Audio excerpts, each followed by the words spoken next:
आपल्या परिसरातील ताजी आणि महत्त्वाची अपडेट पाहिजे तर मग आजच C24 तास या आपल्या YouTube चॅनलला लाईक करा, शेअर करा, सबस्क्राइब करा आणि बेल आयकॉनवरती क्लिक करायला अजिबात विसरू नका।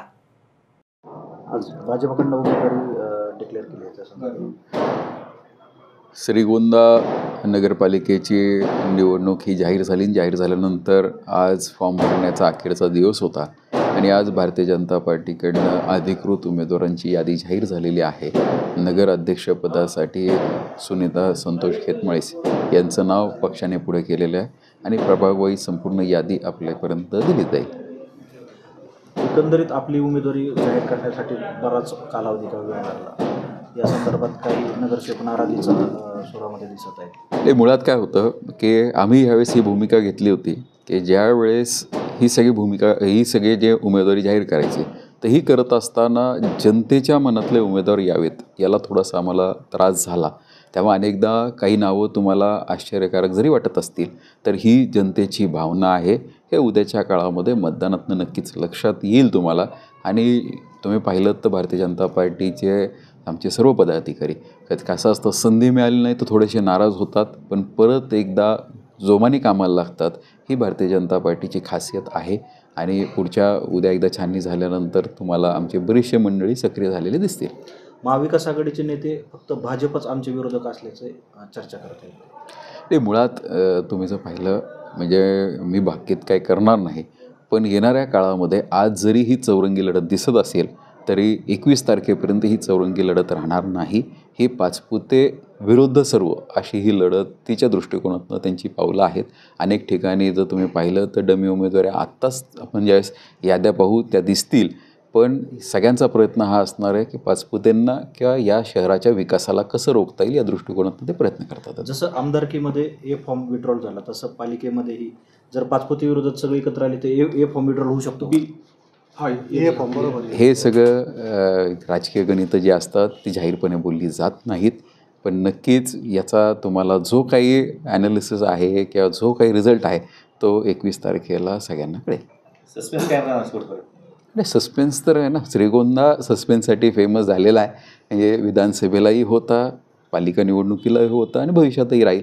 कारण शेवटी काय असतं की कोणताही चांगला घटनाक्रम करायचा असेल, तुम्ही बघा सस्पेन्स असेल आणि एखादा थ्रिलर असेल तर सस्पेन्स तयार झाल्याशिवाय तो जो पिक्चरचा शेवट असतो त्याच्यामध्ये मजा येत नाही। त्यामुळे हा सस्पेन्स जो उमेदवारीचा सस्पेन्स होता अतिशय महत्त्वाचा होता आणि उत्तम पद्धतीने याचं स्वागत जनतेकडनं केलं जाईल।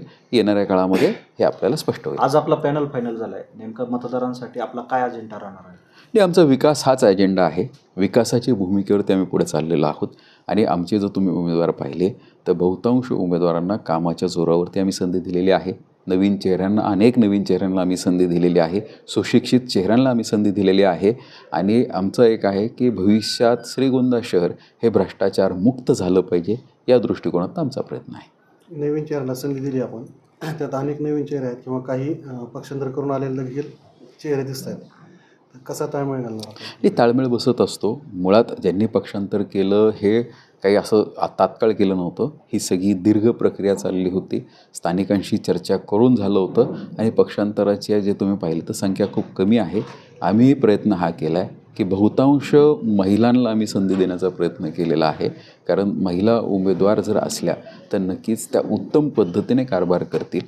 आज श्रीगोंदा शहराची जागा अध्यक्षपदाची ही सर्वसाधारण आहे।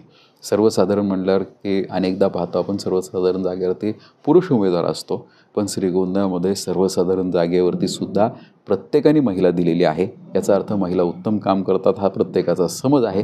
त्यामुळे आमच्या पॅनलमध्ये बहुतांश महिलांना आम्ही संधी देण्याचा प्रयत्न केलेला आहे आणि त्या उत्तम पद्धतीने काम करतील। आणि नुसत्याच महिला नाही तर सुशिक्षित महिला आहेत, काहींना कामाचा अनुभव आहे आणि हे सगळं चालवायचं असेल तर थोडा नव्या जुन्याचा सांगड करावा लागतो। संपूर्ण नवे जर नगरसेवक आले तर त्यांना दिशा देण्यासाठी काही जे काय म्हणणार अनुभवी आहेत, ज्यांनी पूर्वी नगरसेवक म्हणून काम केलं आहे, अशांनासुद्धा संधी देणं गरजेचं असतं। त्या दृष्टिकोनातून सुद्धा काहींना संधी मिळालेली आहे।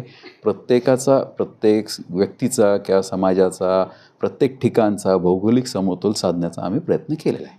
काही आता माझी होते नगरसेवक किंवा नवीन काही होते इच्छुक, त्यांना उमेदवारी भेटली नाही तर त्यांचं समाधान कसं करणार?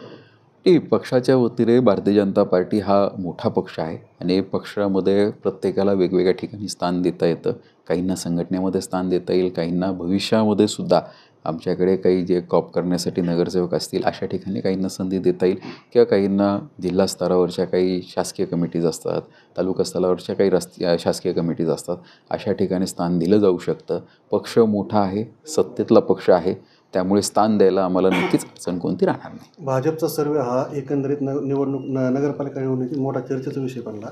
तो आपल्यासाठी होता, जनतेसाठी होता आणि विरोधकांसाठी देखील होता.